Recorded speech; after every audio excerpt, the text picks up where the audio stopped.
Ukraine has once again struck a serious blow to Russia's military capabilities. In a well-planned and executed operation, Ukrainian forces destroyed a key Russian bomber base, causing millions of dollars in damage. This successful strike is being compared to the earlier Operation Spiderweb, and it adds another major setback for the Russian government.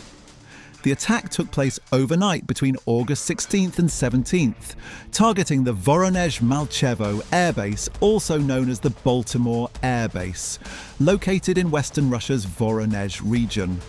This base is home to two major Russian military units, the 47th Composite Guards Aviation Regiment and the 108th Anti-Aircraft Missile Regiment.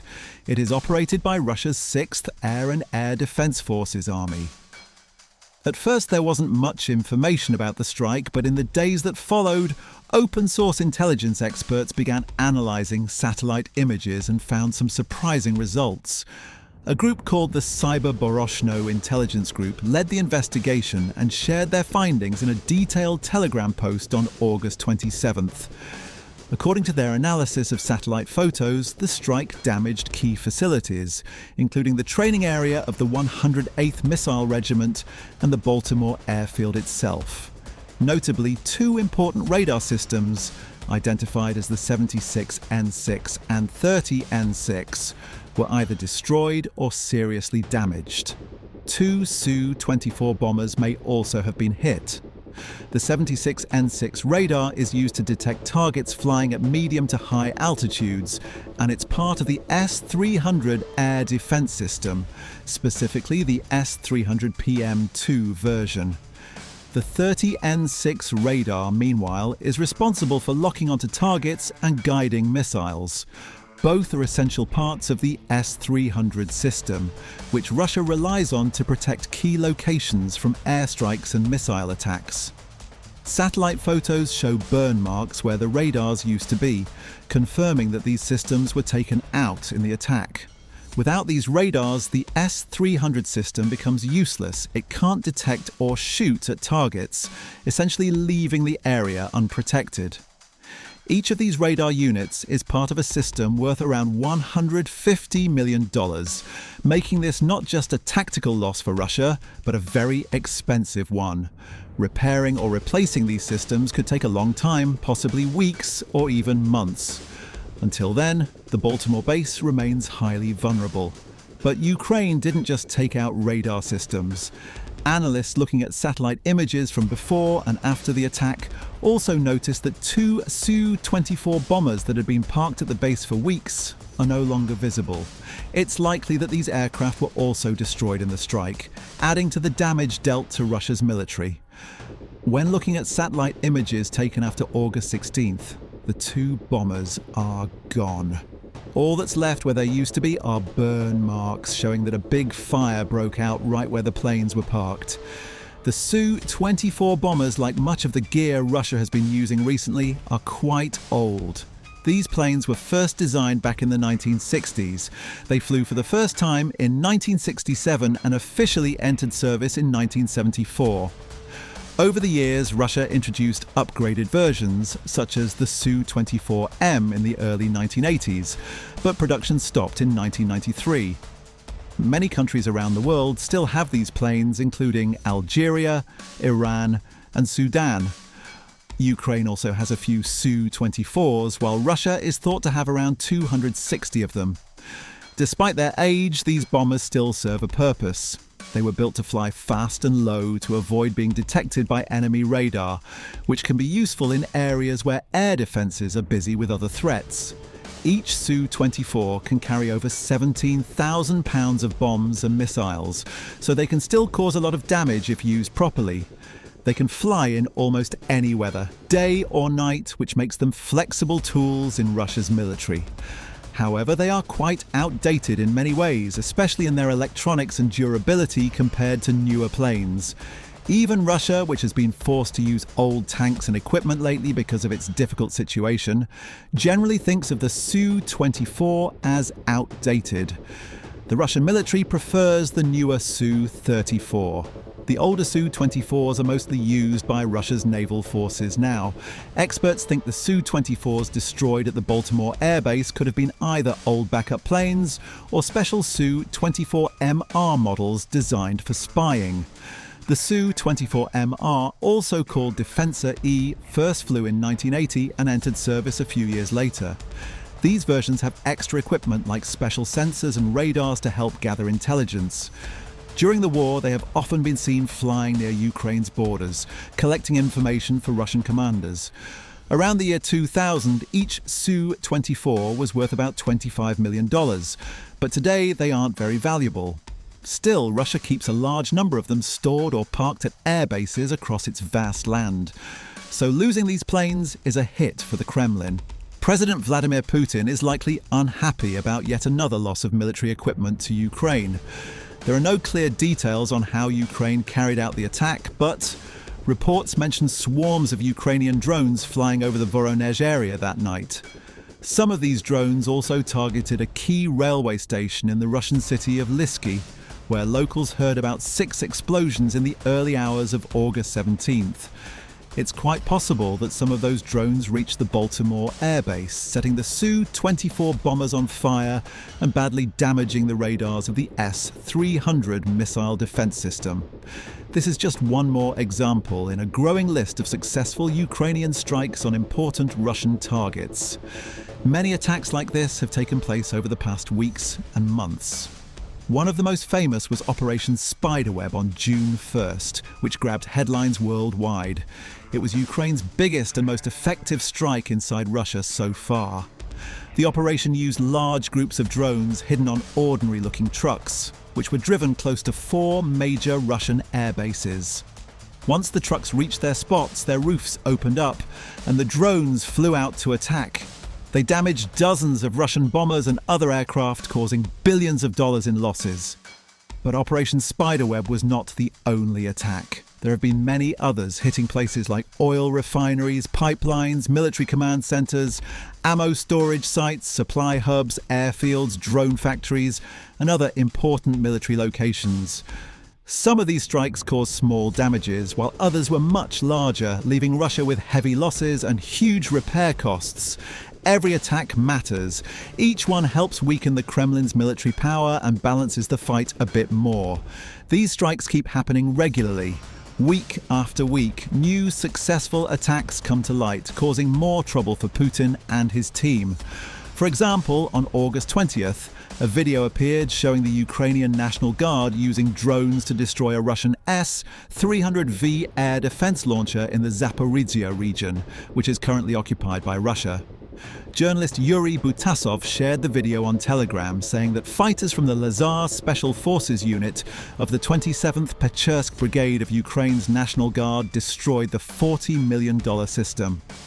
The clip shows the drone hitting the launcher, causing a big explosion and fire. The launcher and 2 missile containers were completely destroyed, and any Russian soldiers nearby were likely affected as well. Earlier in August, Ukraine also scored a major victory in Crimea. On August 4th, a drone strike hit the Saki air base, which Russia uses for its Black Sea operations.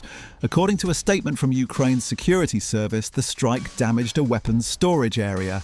One Su-30SM fighter jet was completely destroyed and another was damaged. 3 Su-24 jets were also hit, causing heavy losses for the enemy.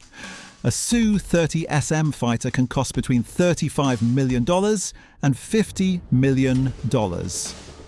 The operation was carried out by Ukraine's Security Service Special Operations Unit and showed another step toward weakening Russia's ability to continue its war against Ukraine.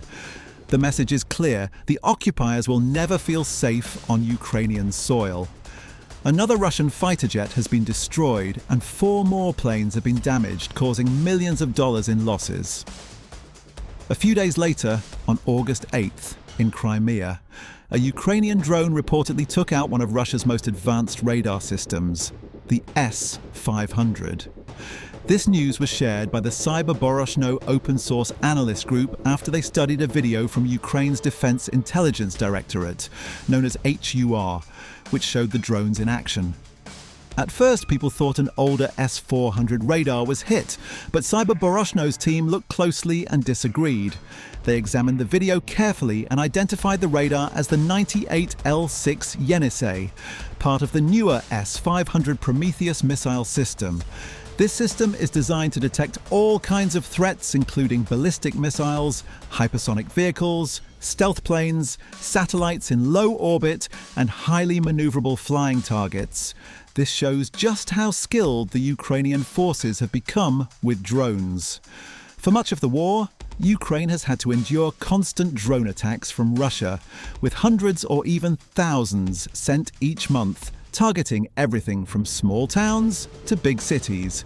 These attacks have destroyed hospitals, schools, homes, and caused fear among civilians and soldiers defending their country. But over the past year, Ukraine has turned things around. They developed their own drones and have been striking back successfully, hitting important targets like high-tech radars in Crimea or old Soviet planes in Voronezh. Every attack counts. Even small strikes cost Russia money or military resources, while bigger ones can disable radar systems and leave big gaps in their defenses, making way for even more damaging attacks. Right now, Russia is facing serious economic troubles because of Putin's heavy spending on the war. The country has invested hundreds of billions of dollars in weapons, recruiting soldiers, and military campaigns. It has also used large amounts of its national wealth fund and suffered from many sanctions imposed by the US, the European Union, and other Western nations. Many experts in Russia warn that the economy could face a deep recession unless things change quickly. Even Putin has had to cut back on spending planned for 2026 to ease the pressure. Meanwhile, big banks in Russia are struggling with many loan defaults and other problems, and the situation doesn't look like it will improve soon. So, every time Ukraine hits a Russian airbase, oil refinery, or other important military or supply site, it adds more damage.